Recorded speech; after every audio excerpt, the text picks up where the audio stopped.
Assalamualaikum warahmatullahi wabarakatuh. Bismillahirrahmanirrahim. Alhamdulillahi rabbil alamin. Wassalatu wassalamu ala ashrafil anbiya'i wal mursalin. Sayyidina Muhammadin wa ala alihi wa sahbihi ajma'in. Rabbi israh li sadri wa yassir li amri wahlul 'uqdatam min lisani yafqahu qawli. Subhanaka la ilma lana illa ma 'allamtana innaka antal alimul hakim. Wala haula wala quwwata illa billahil aliyil azim. Rabbi yassir wa la tu'assir wa tammim bil khair. Yang saya hormati Tuan Imam, Tuan Bilal, Pengurusi Jawatan Kuasa Masjid Kampung Parekasih, Tuan-tuan haji, tuan-tuan para jamaah yang dirahmati Allah, yang saya hormati sekalian. Alhamdulillah, syukur kita kepada Allah SWT. Kita bertemu pada malam ini setelah kita berehat. Ya, sayalah yang berehat selama 2 bulan setengah lah saya rasa. Iaitu bermula daripada saya tak datang kemari akhir bulan Sa'ban. Okay? Kita berehat kerana bulan Ramadan dan Syawal.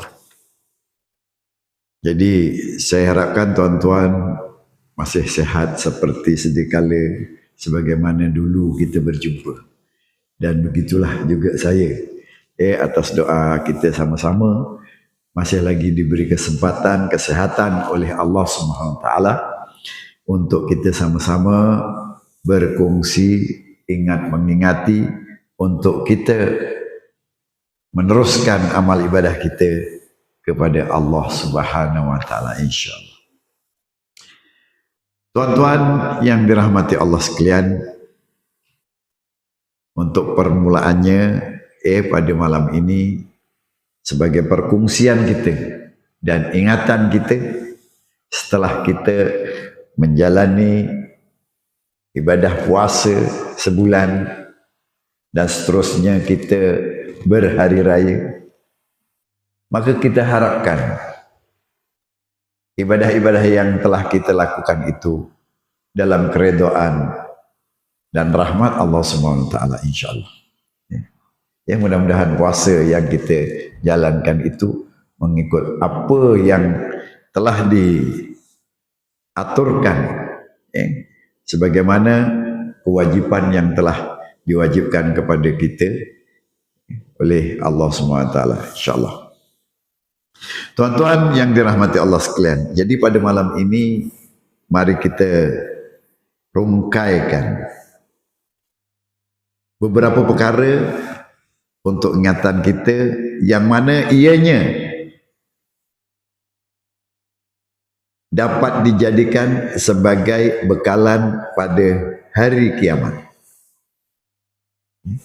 Dah permulaan ni saja kita bermula pada malam ini. Saya datang je terus cerita pasal hari kiamat. Tak apalah, kita mengingati perkara tersebut adalah lebih baik. Sebagaimana Rasulullah SAW ditanya ditanya oleh sahabat, siapakah dia orang yang bijak ya Rasulullah? Rasulullah menjawab, orang yang bijak itu ialah orang yang sentiasa ingat kepada kematian. Apatah lagi kita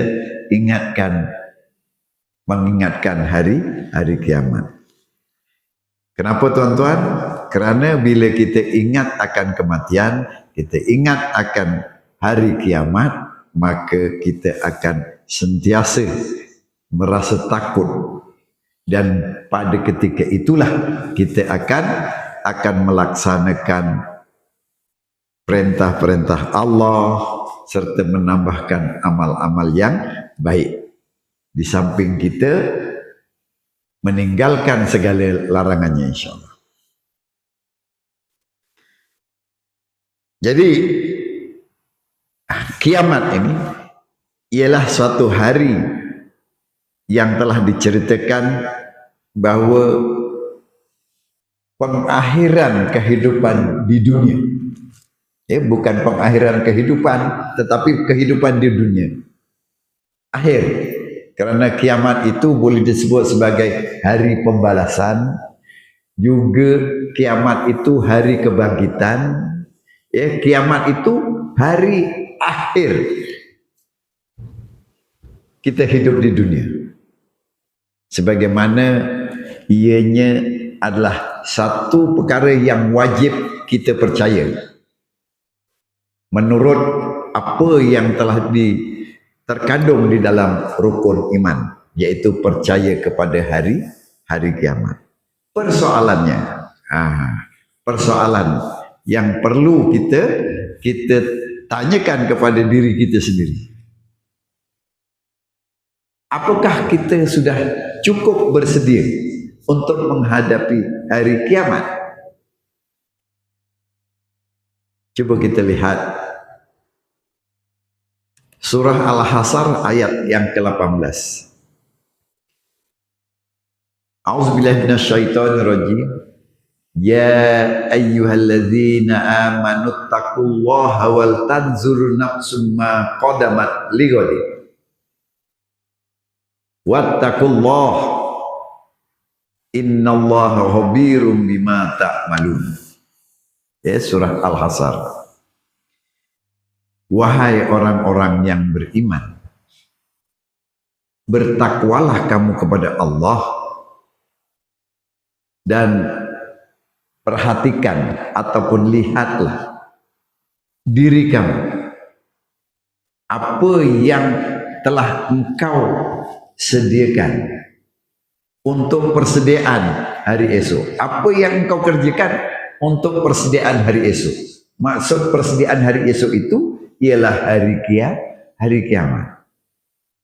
Maksud persediaan untuk hari esok itu ialah hari kiamat. Apakah yang kamu telah sediakan? Apakah kita telah sediakan banglo yang besar, kereta yang besar, kemewahan-kemewahan di dunia? Itu semuanya tidak memberi arti kepada kita semua, tuan-tuan. Jadi yang perlu kita sediakan untuk persediaan hari esok yaitu amal ibadah kita. Amal ibadah kita. Innallaha khabirum bima ta'malun. Sesungguhnya Allah Ta'ala itu amat teliti melihat apa yang kita kerjakan. Jadi kita kena jawab tu. Bila Allah Ta'ala tu tanya tu, dalam surah Al-Hasr tu, kita kena jawab apa yang kamu telah kerjakan. Lihatkah diri kamu. Jadi kita kena muhasabah diri kita, apa yang kita telah lakukan. Jadi tuan-tuan yang dirahmati Allah sekalian, beberapa perkara yang dapat dijadikan sebagai bekalan pada hari kiamat, kita sama-sama kita renungkan. Wahai tuan-tuan dan sahabatku sekalian yang mulia, ada beberapa perkara yang dapat membantu kita dalam menyiapkan bekalan untuk menghadapi hari kiamat. Apa dia? Yaitu yang pertama sekali ialah ikhlas. Ikhlas, tuan-tuan. Yang pertama ialah ikhlas. Pekerjaan kita, hati kita hendaklah ikhlas. Apa saja perlakuan kita. Pekerjaan kita sama ada kita di luar rumah, di dalam rumah. Segala ibadat itu adalah perlukan keikhlasan. Sebagaimana kata-kata Profesor Dr. Zainal Abidin. Apa katanya? Dia kata manusia terlalu hina di sisi Allah Subhanahu wa taala. Kita sangat hina di sisi Allah Ta'ala. Hina. dengan keagungan Allah SWT, kebesaran Allah Ta'ala, kemuliaan Allah Ta'ala, yang maha cukup segala-galanya, melebihi daripada makhluk, maka kita terlalu hina di sisi Allah SWT. Kecuali, katanya, kecuali mereka yang berilmu. Kita di sisi Allah Ta'ala itu hina, kecuali orang yang berilmu. Sambungnya lagi, orang yang berilmu itu pun masih hina di sisi Allah SWT. Ya, belajar, selalu mendengar kuliah, selalu mau telaah, perbincangan dan sebagainya, selalu, maknanya ilmu ada.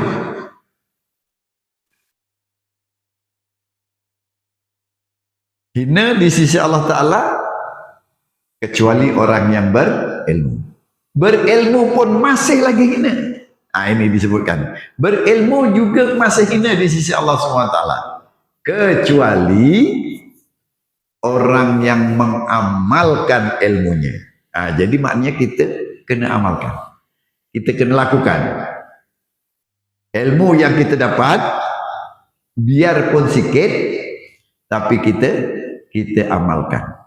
Biarlah kita tahunya selawat aja. Biarlah kita tahunya apa, sembahyang aja. Apatah lagi kalau kita tahu yang macam-macam. Sembahyangnya tahu, baca Qur'annya tahu.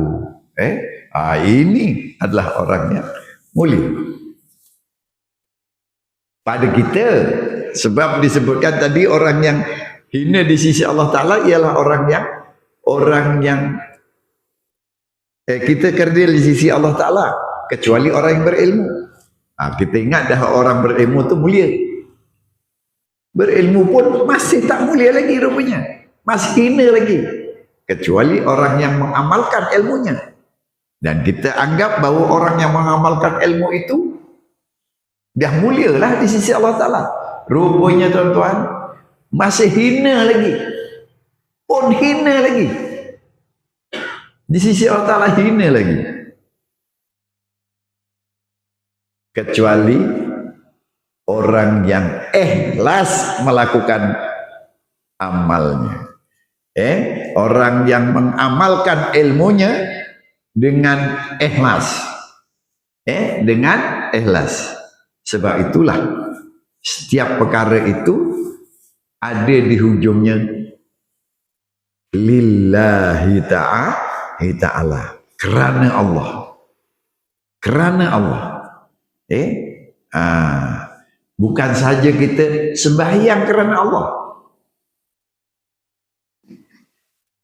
kita berkawan pun kerana Allah. Berkawan kerana Allah, bersahabat kerana Allah, berkahwin kerana Allah. Pendek kata, segala-gala perkara yang kita lakukan itu hendaklah disertakan dengan lillahi ta'ala, iaitu dengan keikhlasan. Barulah kita dapat kemuliaan daripada Allah SWT. Kita baiklah, tuan-tuan yang dirahmati Allah sekalian. Jadi ikhlas dalam beramal maksudnya melakukan amal soleh kerana Allah Subhanahu wa ta'ala semata, dan menjauhkan diri daripada sifat riak. Menjauhkan diri daripada sifat riak. Ini sangat-sangat kita jaga. Jangan sampai kita riak. Sama ada perlakuan kita, percakapan kita, atau apa saja, jangan kita berlaku riak. Kerana riak dalam kitab tasawuf, dalam kitab tasawuf Darajah 6, kalau tuan-tuan ingat, Ini kita tasawuf dari jahanam zaman dulu punya, bukan yang zaman sekarang. Yang dulu kita zaman kita sekolah tuh. Ada disebutkan di situ riya. Riya dalam bahasa Melayu, riya itu membakar kebajikan sebagaimana api membakar kayu yang kering. Sifat riya, kalau kita ada rasa riya, itu membakar kebajikan sebagaimana api membakar kayu yang kering. Bayangke ya, nek geni kok bakar kayu sing garing kaya apa? Berubut, murup, berubut. Itu ibaratnya begitu. Nah, kita eneng sifat riya, dia membakar kebajikan kita. Apa sing kita wis gawe kebaikan daripada dulu. Dengan adanya sifat riya yang ada pada diri kita, hangus. Riya. Contohnya ya, penak gitu gawe penak. Buat yo toko ya aku gitu sing selalu lu ngemari masjid. Orang kayak kok orang pernah lu nge-masjid deh. Mbok yo kayak kita iki sing selalu nge-masjid kono. Itu udah salah satu dari riya. Itu dari segi riya keadaan. Belum lagi riya ilmu. Nah, action lah ilmu, riya ilmu. Kita belajar jauh-jauh luar negara daripada kita lulus SRP. Mana sekarang ada SRP? Zaman kita je SRP. Saya dulu SRP. Tak lulus pula tu. SRP, SPM, STPM. Lepas tu degree. Kalau dari STPM dia tak masuk diploma, dia terus degree. Master, PhD, entah apa-apa lagi lah tu, saya tak paham lagi dah. Yang tu. Jadi dia bangga dengan keadaan dia. Tempat kita ni ada juga orang yang pangkat doktor, PhD, doktor ada, tapi steady je, orangnya slow. Nak macam tu. Jangan aku PhD nak campur dengan orang-orang macam ni. Riak tu namanya. Itu riak. Itu riak dari segi ilmu, riak dari segi harta. Lain. Itulah maksudnya riak. Yang paling senang mudah. Jadi kita kena ikhlas. Ada juga orang yang riak dengan pangkat. Pangkat ini bukan pangkat pegawai dan sebagainya. Ini lagi musim haji kan? Musim haji. Jadi kena kita mengerjakan ini dengan ikhlas. Dengan balik aja nanti patutnya haji mislan. Tak disebut haji mislan, ngamuk. Haji juga tak disebut. Uang tambang 30.000. Tak ikhlas tu. Tak ikhlas. Ada tak haji Nabi Muhammad? Ada? Tak ada kan? Nabi Muhammad tu dah pergi haji. Mengerjakan haji. Umrah lagi. 4 kali umrah. Ini nak nunjuk-nunjukkan, nak nebeng dia punya kebolehan dia boleh sampai ke Mekah sana beberapa kali. Cakap tu, apa ni? Aku ni tahun ini pergi umrah ni yang ke-7. Nak nunjukkan gitu. Itu tak lah tu. Salah satu daripada caranya macam itu. Jadi kita jauhkanlah diri daripada sifat riya. Dan sifat riya itu juga sebagai syirik hafi. Syirik yang tersembunyi. Dalam kitab tasawuf ada syirik hafi itu syirik yang tersembunyi. Jadi auzubillah min zalik, kita jauhkan daripada perkara tersebut. Bukan mengajar tuan-tuan, mengingatkan. Saya ingatkan tuan-tuan, saya mengingatkan diri saya sendiri. Semoga saya tidak akan melakukan perkara yang saya cakap. Gitu. Sama-sama. Jadi ngeling-ngeling, mengeling-elingkan. Baik. Sebagaimana dalam surah Az-Zumar, Allah berfirman, ala lillahid dinul khalis. Maksudnya, ingatlah bahwa hanya kepunyaan Allah lah agama yang bersih, yakni daripada syirik. Jadi keikhlasan tu barulah dikatakan bersih betul, bersih jiwa, bersih hati. Sebab itu ada sebab itu ilmu ni yang wajib dituntut oleh setiap orang ni 3. Pertama, ilmu tauhid ataupun ilmu akidah. Tujuannya untuk membetulkan akidah kita. Keimanan kita terhadap Allah SWT. Wajib. Dengan sebab kita beriman kepada Allah Ta'ala, percaya bersungguh-sungguh dengan Allah Ta'ala, hati kita membenarkan, lidah kita melafazkan, dibuktikan dengan perbuatan. Mulut berekrar, berjanji, menyebut 2 kalimat syahadat. Asyhadu an la ilaha illallah wa asyhadu anna Muhammadar Rasulullah. Aku naik saksi bahawa tiada Tuhan yang aku sembah melainkan Allah. Lidah kita menyebut, dalam hati kita membenarkan, yakin bahawa Allah Ta'ala sajalah yang wajib kita sembah. Allah Ta'ala satu, setunggal, macam-macam lagi, berkuasa dan sebagainya.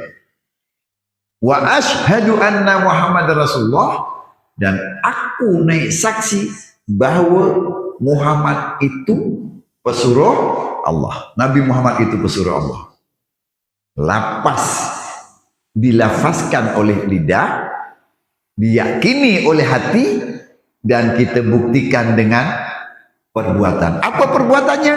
Bila kita dah berekrar, berjanji kita dengan memang kita dah yakin dengan Allah Ta'ala, maka kita melaksanakan apa perintahnya. Sembahyangnya, meninggalkan larangannya. Dan perbuatan-perbuatan tersebut diiringi dengan keikhlasan. Begitulah maksudnya. Baik. Rasulullah SAW bersabda dalam sebuah hadis qudsi, ana aghna syuraka'i anis syirki man asyraka ma yafi amalin taraktuhu wa syirkah. Maksudnya, Allah SWT berfirman, aku tidak memerlukan kepada persekutuan. Jadi, sesiapa yang mempersekutukan aku dalam setiap amalnya, aku tinggalkan dia bersama sekutunya itu. Kita menyebut asyhadu an la ilaha illallah Muhammadar Rasulullah wa asyhadu anna Muhammadar Rasulullah, yaitu pengakuan kita bahawa tiada Tuhan yang lain yang kita sembah, maknanya tidak ada sekutu. Allah Ta'ala tidak ada sekutu, tidak ada perbandingan. Memang Allah Ta'ala itu yang setunggal, dialah memiliki segala-galanya, yang berkuasa di alam ini, yang maha agung, tidak ada sekutu. Jadi siapa yang bersekutu dengan selain daripada Allah Ta'ala, maka Allah Ta'ala akan tinggalkan dia dengan sekutunya. Maknanya orang kafir dia ada sekutu. Orang kafir, orang Cina yang senangnya cakap kat sini kafir itu Cina lah. Yang non Muslim Cina, Tamil, Paria kat sini India. Mereka ini kalau kita tanya siapa yang turunkan hujan, siapa yang kasih rezeki, siapa yang matikan, dia cakap Tuhan. Itu Tuhan Allah. Kasih rezeki Tuhan Allah. Itu kasih mati pun Tuhan Allah. Kak mana salahnya? Salahnya dia mempersekutukan Allah Ta'ala. Percaya kepada Tuhan, tapi dia percaya kepada yang lain daripada Allah Ta'ala. Percaya dengan tokoh, percaya dengan setan, percaya dengan pokok besar. Tak boleh nampak benda aneh. Asal benda aneh dia kata, oh ini, sini ada latuk. Ada datuk. Kepala otak dia datuk. Betul, ini berlaku tempat saya, kampung saya tu. Kampung saya ada sebelah hujung tu ada orang Tionghoa lah. Dia punya cakap dia macam mana?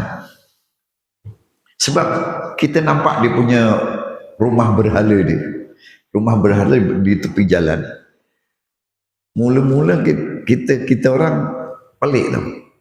Dia punya rumah berhala dia, patungnya itu pakai baju Melayu, pakai kain plekat, pakai songkok putih.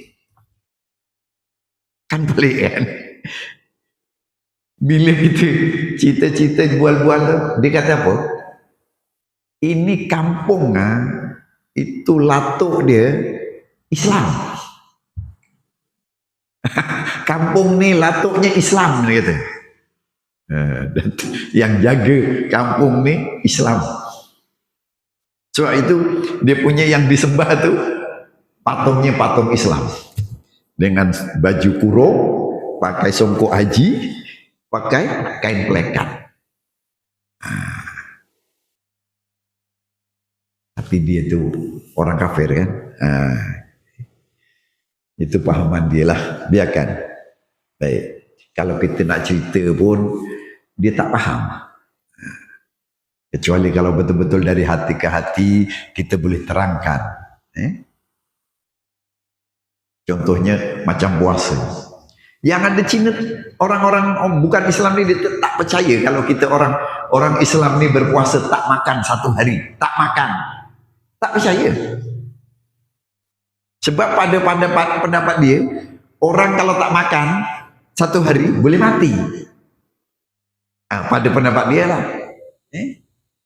Dia tak percaya. Jadi kita tak perlulah nak cerita pasal nak beria-ia sangat betulkan dia. Kalau dia tak percaya dah. Okey. Sebab Allah Subhanahu Wa Taala tidak menginginkan amalan daripada seorang melainkan amalan yang ikhlas dan semata-mata kerananya. Allah Ta'ala tidak menginginkan amalan orang-orang yang tak ikhlas. Jadi Allah Ta'ala dia inginkan orang yang beramal itu adalah beramal dengan ikhlas. Dengan hati yang bersih. Bukan terpaksa. Bukan kerana malu. Bukan kerana malu dengan pengerusi datang kat sini. Pengerusi ni. Yalah. Bukan kerana malu dengan imam, dia pun terpaksa lah duduk. Aku terpaksa lah, aku segan lah nak keluar dulu. Tak apa. Kalau memang ada tak ikhlas, baik kita tinggalkan. Sebab Allah Ta'ala tak suka beramal dengan tidak ikhlas. Dan ikhlas ini salah satu daripada perkara yang menyelamatkan kita untuk bekalan pada hari hari kiamat. Okey, yang kedua.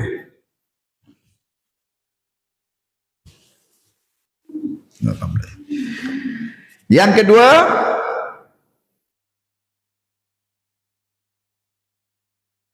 memperbanyakkan sujud kepada Allah Subhanahu wa taala. Muslim meriwayatkan daripada Rabi'ah bin Ka'ab Al-Aslami bahawa dia pernah berkata kepada Rasulullah sallallahu alaihi wasallam, yang artinya, yang maksudnya, wahai Rasulullah, aku ingin berada di sampingmu kelak di surga. Aku ingin berada di sampingmu kelak di surga, kata sahabat tu. Rasulullah SAW menjawab, maka bantulah aku memenuhi keinginanmu itu dengan memperbanyakkan sujud. Seorang sahabat daripada Rabi'ah bin Ka'ab Al-Aslami bahwasanya pernah berkata kepada Rasulullah SAW, saya ingin bersamamu ya Rasulullah di dalam surga. Apa kata Rasulullah? Bantulah aku memenuhi keinginanmu. Nek kowe pengen arek bareng karo aku nang jero surga, perbanyakkan sujud. Banyakkan sujud. Maksud perbanyakkan sujud itu apa? Sembahyang. Cuma yang ada sujud je sembahyang. Yang lain-lain tak ada sujud. Sujud syukur. Jadi yang ada sujud tu, amalan yang ada sujud sembahyang. Perbanyakkanlah sembahyang. Muslim meriwayatkan daripada Sauban bahwa Rasulullah SAW bersabda, yang maksudnya, tidaklah engkau sujud kepada Allah, tidaklah engkau sujud kepada Allah dengan satu kali sujud, melainkan Allah akan menaikkan satu darjat untukmu.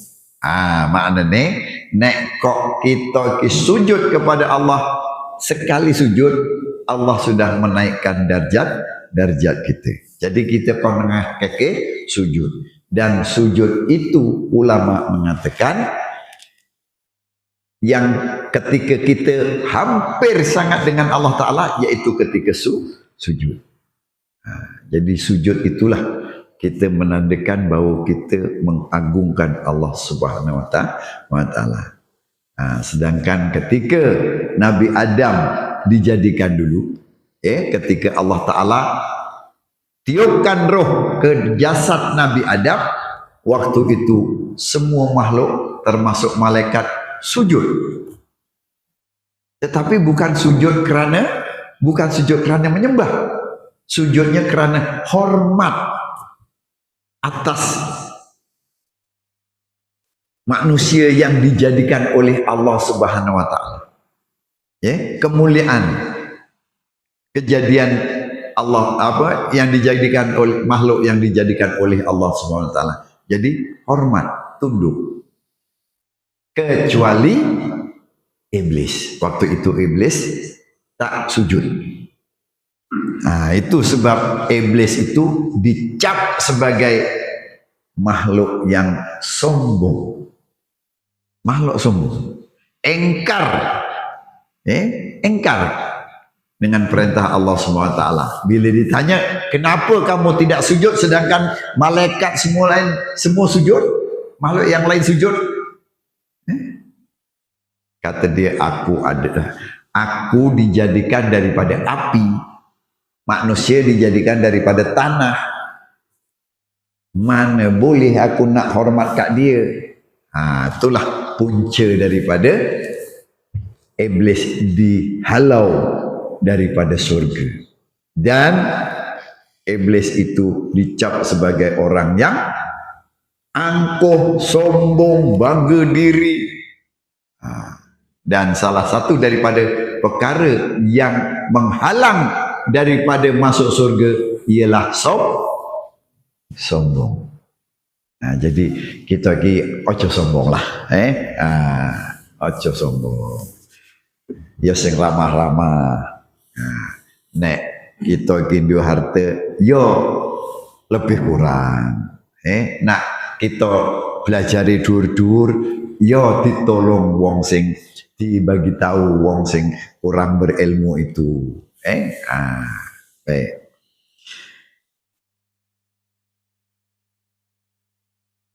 Mana?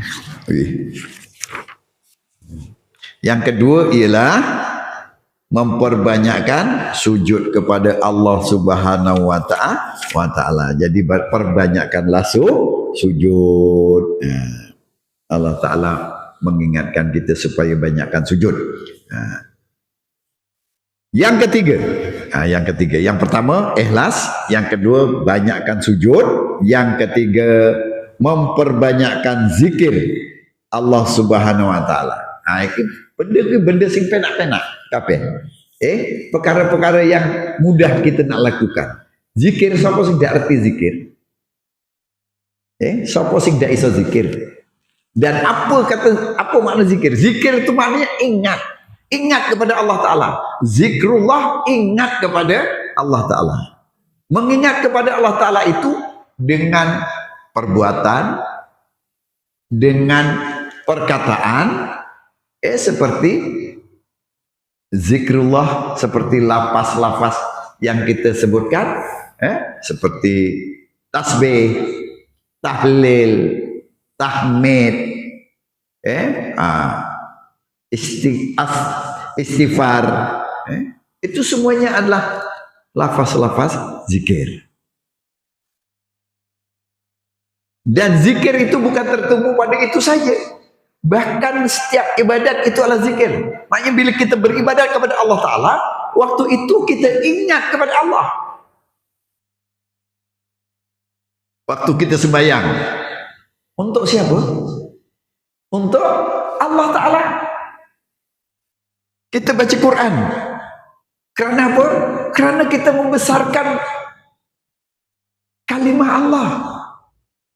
Zikirlah itu. Apatah lagi kalau kita sebut yang khusus seperti subhanallah, subhanallah, subhanallah, subhanallah.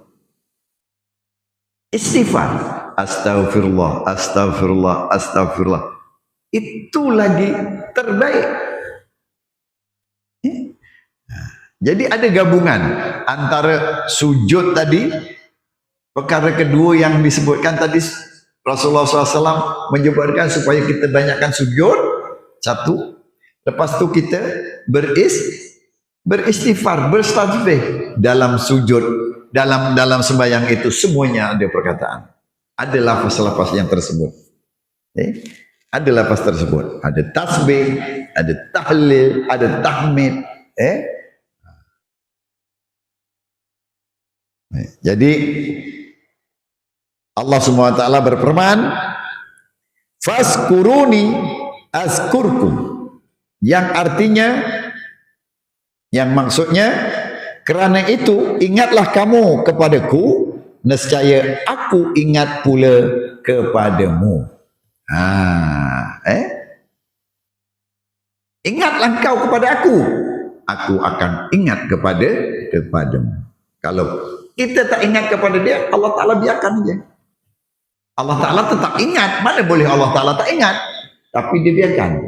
Dilulu sekali. Nek wong mau sembahyang, dilulu kono kerja ni. Ngesok bertilah. Gitulah maksudnya. Jadi begitu. Kita disuruh berzikir.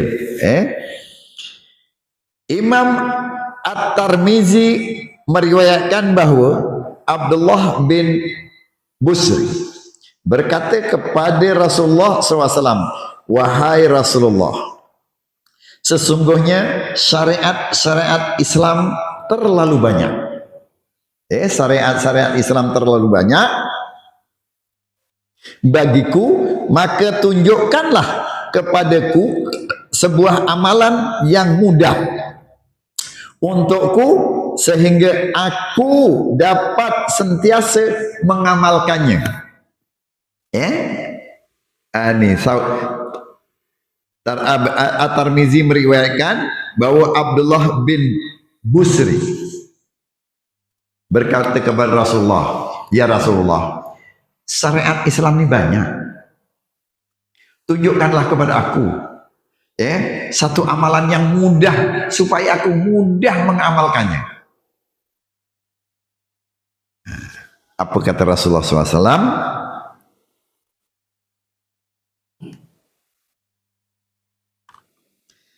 La yazalu lisanuka rotoban bizikrillah. Maksudnya, hendaklah lidahmu selalu basah dengan berzikir kepada Allah. Rasulullah SAW menyebutkan, hendaklah lidahmu dibasahi dengan zikir kepada Allah. Menyebut nama lafaz-lafaz Allah. Contohnya seperti subhanallah wa bihamdi subhanallahil azim. Dua kalimah ini Rasulullah SAW bersabda, dua kalimah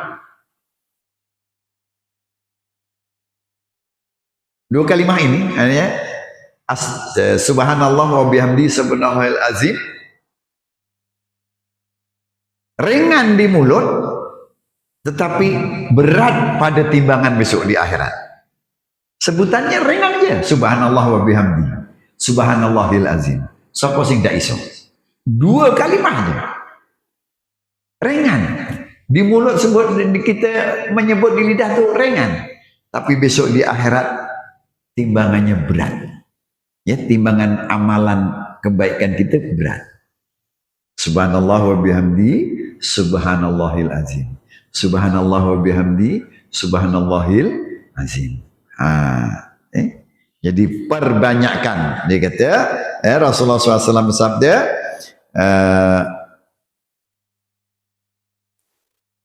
hendaklah lidahmu selalu basah dengan berzikir kepada Allah.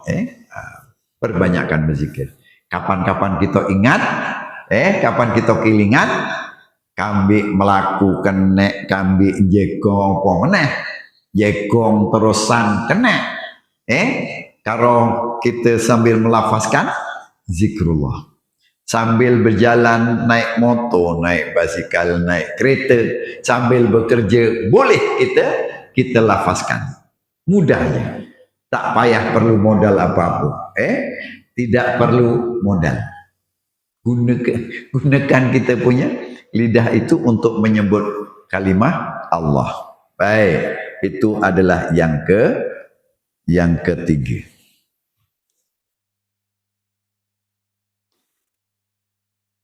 Yang keempat apa nih?